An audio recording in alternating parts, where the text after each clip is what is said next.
I think in a lot of ways, interfaith work or bridge building work sort of gets this like, you know, it's all kumbaya and it's hummus and samosas and y'all are doing like the, you know, the easy work of just sitting in what's possible and what's shared and not really sitting in the like nitty gritty, like difficult details of our own biases and our own, you know, in the ways that we may show up for each other and the ways that we may not show up for each other.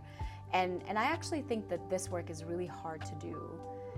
It's really hard to challenge yourself to both be empathetic towards the people that you like and to be empathetic towards the people that you may not like or may have deep disagreements with, and maybe have disagreements that may not ever be bridged. And how do you still sit in community with those people? What does it look like to do that? And I think that is a daily practice and a daily struggle for me. Yeah, absolutely. And it's hard, and it's not always natural. Like, our bodies feel certain things for people that we feel as close to us. So we have to work at that. We have to prioritize it. Yeah. The thing that's been on my mind right now is how do we do that in an age where here in the United States and everywhere around the world as well, but specifically to ground it in our context, where we see that anti-Semitism is on the rise. We see that Islamophobia and hate crimes against Muslims and Arabs are on the rise. How do we come together and hold empathy with each other while also pushing back on those forces, right? Pushing back on the discourse that gives rise to those things and gives people license to do horrific things with their hatred against Jews or with their hatred against Muslims and Palestinians and Arabs.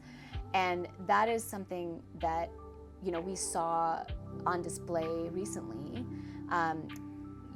The 6-year-old boy that we talked about in our previous podcast in Chicago who was killed. His name is, oh my gosh, I'm forgetting his name now. Wadia Al-Fayoum. Yeah. Thank you. So Wadia Al-Fayoum is a 6-year-old Palestinian boy in the suburbs of Chicago. His landlord, knocks on his door. He opens the door to hug him, and his landlord stabs him something like 27 times, and he dies in his mother's arms.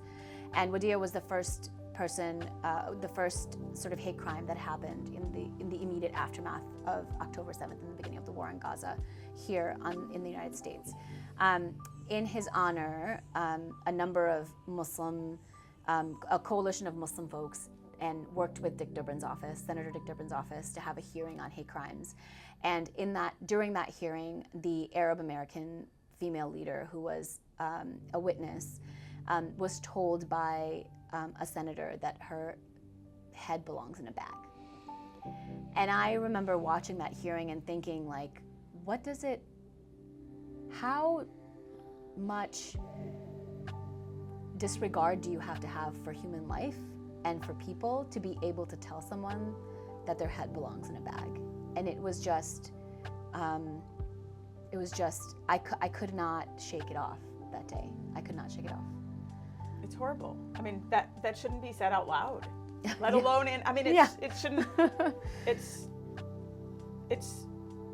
it is entirely believable and totally unfathomable at the same time that something like that happens in the halls of Congress. Yeah, and with the mother of the 6-year-old who was sitting in the audience listening to that happen, right? So I think this is where it's really important to even think about how can the work that we do push back on those things. We don't need to equate Islamophobia and anti-Semitism together all the time. I think in some instances it makes sense to talk about those together, and in other instances they should be spoken of separately and as important things that require their own research and their own body of work and their own efforts to push back on each of them.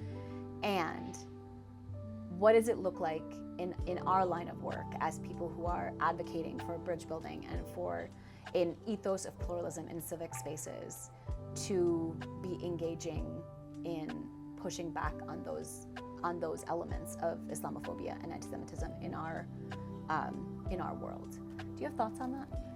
I don't have easy answers to that, but I do have a couple of thoughts. One of which is, I think our communities need to remember that we are not each other's enemies in this work because of how all of this is intertwined with Israel and Palestine. So often it feels like either we're focused on anti-Semitism or we are focused on Islamophobia. But the people who perpetrated those things you mentioned, those were not Jewish pro-Israel folks. Those are other actors. Those are outside people that are using this conflict to leverage hate towards both of our communities. And I think that's really important for us to remember, in that there's no reason why we can't see each other's pain. Yeah. Like, it does not reduce my ability to push back against anti-Semitism, to acknowledge that there is horrible Islamophobia in this world, and to be able to speak out against that. Like, those two things are not against one another. Both of our communities are being targeted right now. So I think just flipping the script and thinking about, are there ways that we can show up for one another and be allies to one another? If anything, we should be natural allies in this moment. That's the first thing that strikes me. And the second thing is, and I know we talk about this a lot, but I feel it so genuinely, is the importance of relationships. Like, we've talked about echo chambers a little bit on our podcast, but because I am friends with you and I work with you, I hear stories that I wouldn't hear otherwise. Yeah.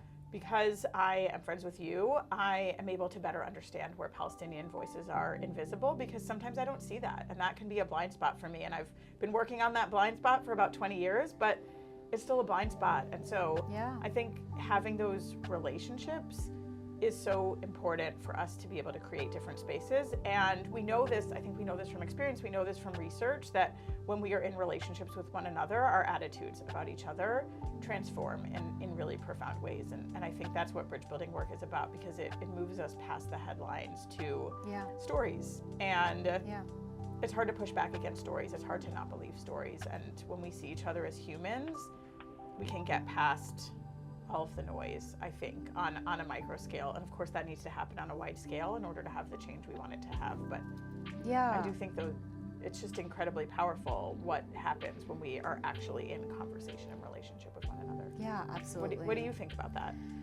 I think you're totally right. I think relationship and being able to challenge ourselves and to like push ourselves to identify with the other's narrative like helps us kind of come out of our echo chambers, right? It like breaks that cycle. I even see this with my 13-year-old. So this morning I was driving him to school, and as we were getting to his school, this always happens. Like, the most important conversations happen in the 10-minute drive to school, right? My 13-year-old said something along the lines of like, you know, there's never going to be peace in Israel and Palestine, and because of that, like, I don't know how I'm going to like show up in the world. Like, I don't know how I'm going to vote as an adult. I don't know how I'm going to engage with my Jewish neighbors. He's like, I just feel like those things are really hard to do, and I don't know if I want to do them. And it was like we had this intense conversation about what it means to be able to come together and to think about both what's happening in the United States, but also looking at stories of inspiration from Israel and Palestine, of peacemakers who are trying to impact the life in that space, in those places, with whatever power they have, right? They're not politicians, they're not in charge of militaries, but they are peacemakers and peace activists who are trying to bridge between Israeli and Palestinian societies, Israeli and Palestinian citizens, in ways that can maybe bring, you know, the hope is that when you keep adding to that pool, maybe someday it will flow over and into, you know, places where it will have political ramifications and bring people together in other ways and impact people's life in important and good ways.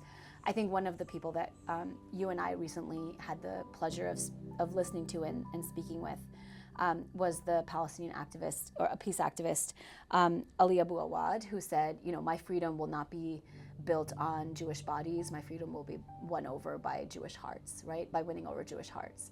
And I'm paraphrasing what he said. And I think that's such an important thing to hear from someone who is Palestinian, who lives in the West Bank, who, you know, lives, you know, under occupation and is still holding on to the bridge building ethos of the way to push back on this, and the way for Palestinians to have liberation is through bridging with their Jewish neighbors and actually putting that into practice in real ways, and so it's not just lip service, it's actually through his actions and through the way that he lives his life. And that's something that's just sitting with me, and I'm just thinking about, how do we bring those stories here? How do we bring stories of you know, Israeli and Palestinian peace activists who are doing this work despite of of the horrors that they are sitting in, and how do we bring that to Muslim and Jewish communities, Arab and Palestinian and Jewish communities here in the United States. And I think that can only happen through storytelling and relationship building. Absolutely. I derive a lot of inspiration from those folks, because if they can do it in those circumstances, there's no reason we can't do that here. Yeah. If people who are living in danger every day in Israel and Palestine can bridge those divides, and can think about the other person's heart on the other side of this, like, we have to be able to find a way.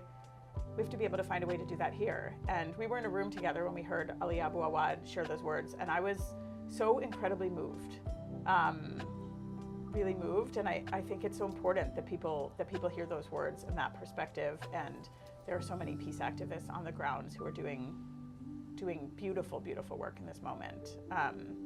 I'll share one more brief piece from Rachel Goldberg-Polin, who you mentioned earlier, who is very well known for advocating for her son Hirsch and for the release of the hostages.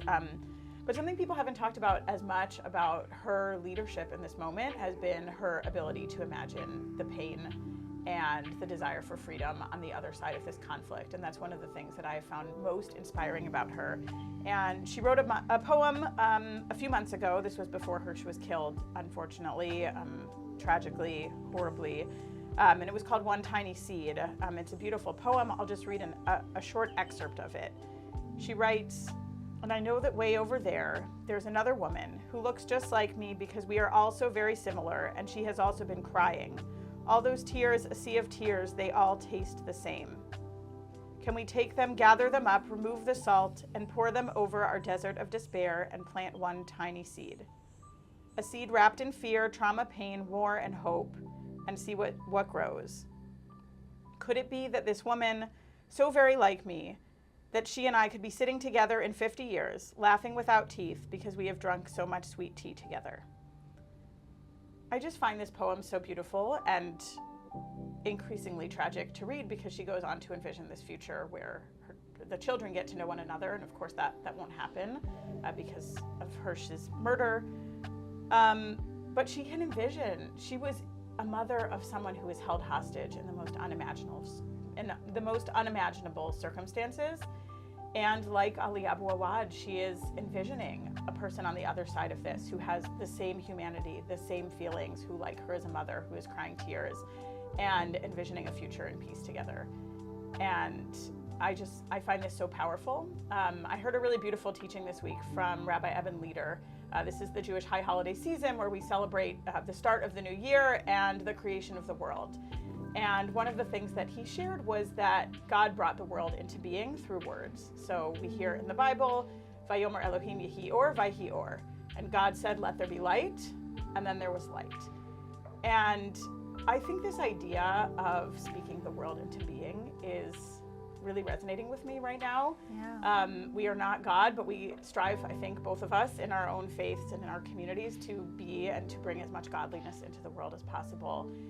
And we do that first by speaking it into being, and there's only so far that goes, but we can't build the world that we want to see together if we can't imagine it first and if we can't speak it first. And so I'm deriving inspiration even in this continued difficult time from Ali Abu Awad, from Rachel Goldberg-Polin, from people who are in that part of the world and using their voices to speak into the kind of world they want to see. And I think that's something that we can continue to strive to do and bring to our communities here, is starting with words, starting with acknowledging what each other are experiencing and articulating that we want to see a world where we can be neighbors and we can be in relationship with one another, and we might not know how to get there yet, but we start with words, and hopefully that will bring the light and life into the world that we want to see.